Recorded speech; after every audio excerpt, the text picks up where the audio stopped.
Avis à tous les passagers du vol Force 4, ici Jen, votre agente de bord. Nous nous apprêtons à faire notre atterrissage vers Mont-Saint-Hilaire en Montérégie. Durant cette escale, nous allons accueillir de nouveaux passagers, les élèves de l'école de la Pommeraye. Mais avant notre atterrissage, voici un mot de notre capitaine, Julien. Chers passagers, chères passagères du vol Force 4, ici votre merveilleux capitaine. Nous nous apprêtons à amorcer une descente vers l'école de la Pommeraye, mais puisque nous ne faisons rien comme les autres, nous allons aussi tester une nouvelle forme d'atterrissage. Préparez vos parachutes, car vous en aurez besoin. Parachute, est-ce qu'on va s'écraser? Ah non, non, non, non, non, non. Non, non, c'est juste le thème de la nouvelle capsule de Julie Ringuette. Oh, là, c'est pas des choses à dire dans un avion. Non, c'est vrai que je devrais peut-être clarifier ça un peu. Chers passagers, chères passagères, désolé de vous déranger à nouveau. Non, nous n'allons pas sauter en parachute de l'avion, mais bien de la Lune. Alors, préparez-vous pour le parachute de la Lune. De la Lune? Ah, c'est vrai que là, on dirait qu'on fait un détour de la Lune pour sauter en parachute, hein? Ça fait pas beaucoup de... Chers passagers, chères passagères, désolé de vous déranger de nouveau. Aimez-vous ça, vous autres, les sports extrêmes? Moi, j'adore sauter en parachute. Mais j'ai sauté tellement souvent que c'est rendu trop facile. J'ai besoin d'un petit défi supplémentaire. Mais je suis pas prête à sauter sans parachute. Wow! Vous avez 1 minute pour réaliser le rêve de votre choix. Mais voyons donc, je suis donc bien chanceuse! Wouhou! Mon rêve, ça serait de sauter en parachute, mais de très haut, d'extrêmement haut. Genre de la Lune! Oui! Est-ce que vous êtes prêts? Sautez avec moi, mais tout d'abord, on doit prendre notre parachute. Allez! On le met sur nos épaules. Et pourquoi pas profiter d'une petite marche en apesanteur dans l'espace? Oh, tout est là dans l'espace. Oh! Regardez en bas! La Terre est toute petite! Ah! Tellement petite que ça me donne le vertige. Ouh! Ah oui, d'ici, c'est beaucoup mieux. Vous êtes prêts à sauter? Allez, 1, 2, 3, go! Ah! Vous devez plier les genoux et mettre les bras à l'horizontale. Ah! Oh, regardez au loin. Une étoile filante. Wow! Attention, une attaque de météorites. Faut essayer de les éviter. De l'autre côté. Droit devant, baissez-vous. Oh non, on va passer au travers de la stratosphère. Attention, bougez tout votre corps, ce sera tout un choc. On peut maintenant ouvrir notre parachute. 1, 2, 3, tirez! Ouh! Ah, c'est le fun de se laisser flotter. On peut se balancer sur une jambe, de gauche à droite. Oh, regardez, au loin, c'est ma maison. On va essayer de rentrer par la cheminée comme le Père Noël. Mais pour rentrer dans ma cheminée, on doit se faire tout petit, tout petit, tout petit comme un spaghetti. Tout petit, tout petit, tout petit, tout petit. Et... wow! Hey, c'est fou pareil, hein? On est parti de la Lune puis on a atterri dans mon salon. C'était vraiment le fun. Ça me donne presque envie de recommencer. Je me demande s'il y a un autobus qui se rend jusque sur la Lune. Parce que c'est pas vrai que moi, je vais marcher jusque là-bas, là. Imagines-tu les escaliers qu'il faut prendre? Hey, no way! Chers élèves de l'école de la Pommeraye, bienvenue à bord du vol Force 4. Avant le décollage, nous allons faire un récapitulatif des consignes de sécurité. Non, non, non, non, attends, Jen, on n'a pas besoin de redire les consignes. Là, c'est assez simple. Je veux dire, faut savoir sont où les sorties de secours, faut pas sortir de l'avion en plein vol, puis surtout, faut pas faire exploser le ballon. Hey! Hey, non! Non! Non! Non! Non! Non! On baisse! Non, pas de ballon! Pas de ballon! Hey, non! Hey, j'ai dit non! Mais là, Jules, t'es-tu en train de dire qu'être agent de bord, c'est facile? Ah, facile, non, que je suis capable, oui. Ah, ben on va voir ça. Moi, je deviens capitaine, toi, tu deviens l'agent de bord. Bonne chance! Chers passagers, ici Jen, votre nouvelle capitaine qui vous parle. Simplement pour vous mentionner de ne pas attacher vos ceintures tout de suite parce que votre nouvel agent de bord, Julien, va se faire un plaisir de vous donner quelques consignes de sécurité actives. Ben oui, je vais faire ça tout de suite. Par contre, est-ce que quelqu'un sait sont où les vestes de sauvetage? Vestes de sauvetage, quelqu'un? Non? Oui? Ah! Merci. Avant le décollage du vol Force 4, voici quelques consignes pour votre confort et sécurité, animées par votre agent de bord, Julien. sera aussi accompagné de 4 aspirants agents de bord. Afin de bien assimiler les consignes, je vous suggère de bouger avec nous. Assurez-vous d'abord de bien repérer les sorties d'urgence. Votre agent de bord se fera un plaisir de vous les présenter. Alors, pour pointer les sorties d'urgence, c'est très simple. On va les trouver et on va aller les pointer. Vous allez pouvoir le faire avec nous et ça commence tout de suite pour 30 secondes. Et donc, on pointe la première sortie qui est vers la gauche. Et là, on essaye vraiment d'impliquer tout le corps afin de bien s'étirer.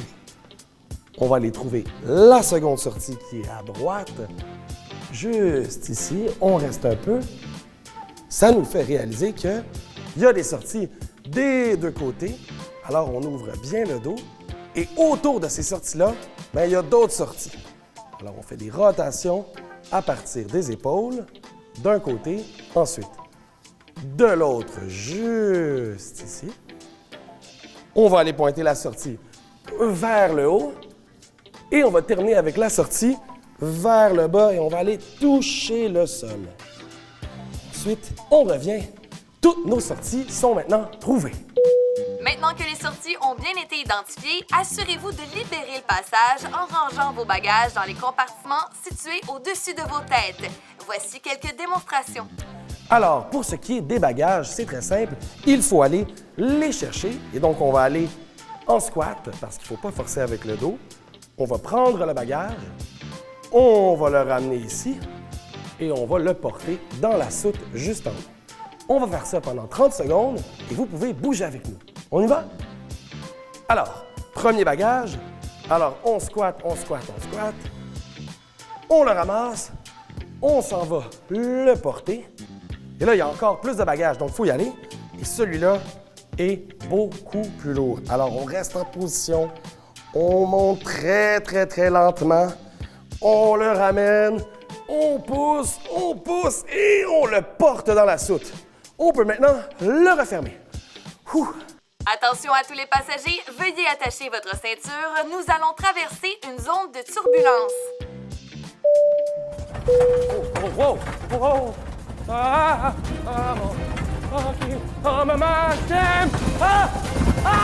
Vous pouvez maintenant détacher votre ceinture. Nous allons poursuivre avec les consignes.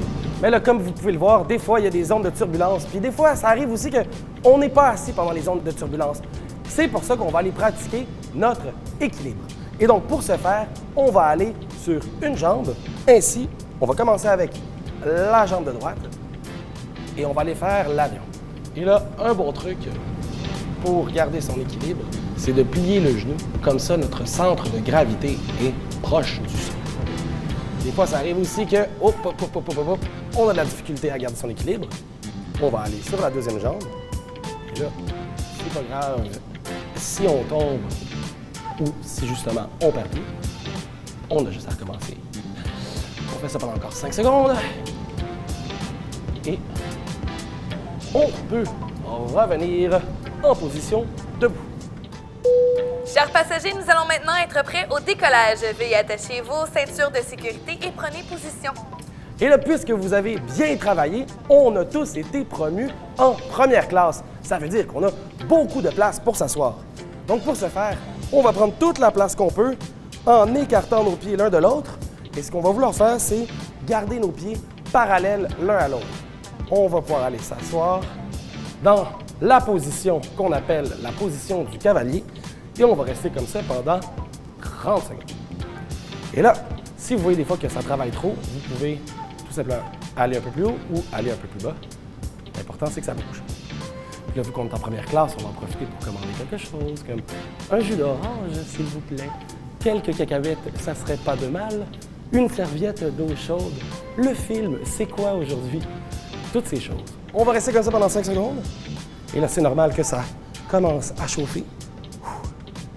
Et on peut revenir en position debout car nous sommes arrivés à bon port. OK, Jules, t'as gagné, tu peux retourner pilote. Merci, Jen.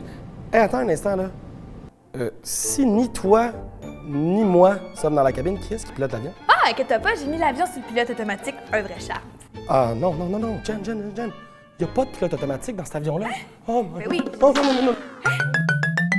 Raquette de tennis, quelqu'un veut jouer au tennis? Oh, les filles! Bon tennis! Basketball, j'ai un ballon de basketball. Oh, bon basketball. Ici, à l'école de la Pommeraye, ils ont un chariot d'activité. C'est simple, un élève se promène avec le chariot et les autres élèves viennent emprunter du matériel. Ballon, j'ai un ballon ici. Quelqu'un veut jouer au ballon? Oh, ballon. Soccer, qui veut jouer au soccer? Soccer, oh! Bon soccer, les gars. Chaque semaine, c'est une classe différente qui s'occupe de choisir les activités et de promener le chariot. Il y a même des activités qui sont programmées. Soccer cône. J'ai besoin de un ballon de soccer et 6 cônes. Quelqu'un veut jouer au soccer cône? Oh! 6 cônes et un ballon de soccer. Activité, activité. Qui veut jouer? Activité, activité.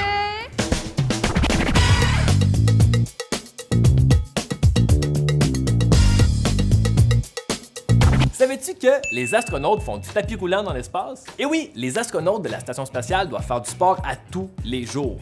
Pourquoi on les laisse pas se reposer? Ben, parce qu'en apesanteur, les muscles ne travaillent pas du tout. Premièrement, ils marchent pas, ils flottent, hein? Fait que toi, quand t'es dans ta piscine puis ton corps flotte, ben, tes muscles sont au repos, hein? Ben, c'est la même chose dans l'espace. 6 milliards de solitude, 6 milliards! Sur Terre, à cause de la gravité, tous nos muscles travaillent sans qu'on s'en rende compte. Nos muscles de dos et nos abdos nous gardent droit quand on est assis et le cou supporte la tête. Mais dans l'espace, tous ces muscles-là sont au repos. Faut donc les faire bouger pour pas qu'ils s'atrophient.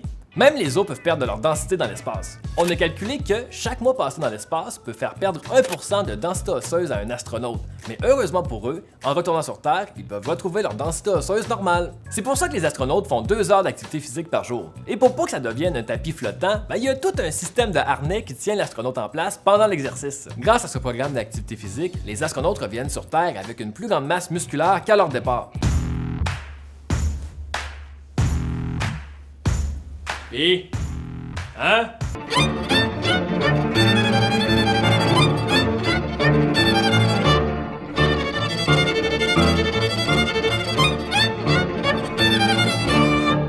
Le soleil s'est couché, la nuit est tombée, puis en nature, loin de la ville, on voit les étoiles scintiller et la lune. Est-ce que tu penses que ce soir, on va avoir la chance de voir des étoiles filantes?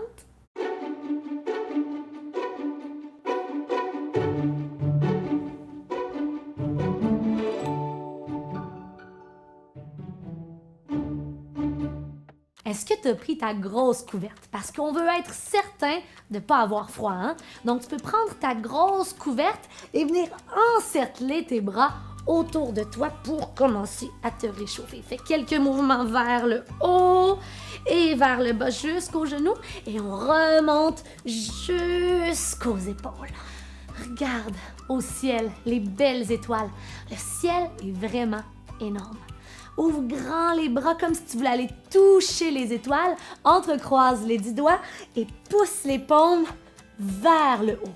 Tu vas pouvoir ensuite descendre d'un côté et de l'autre en prenant soin de bien étirer les 2 côtés de ton corps. Donc lorsque tu descends d'un côté, tu regardes vers le haut et tu changes lorsque tu descends de l'autre, toujours en regardant vers le ciel.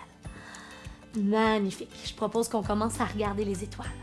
On pourrait se placer... Attends. Donc, tu peux venir placer comme ça tes 2 poings l'un contre l'autre ou encore les mains en prière et tu vas venir les déposer sur le sol devant toi.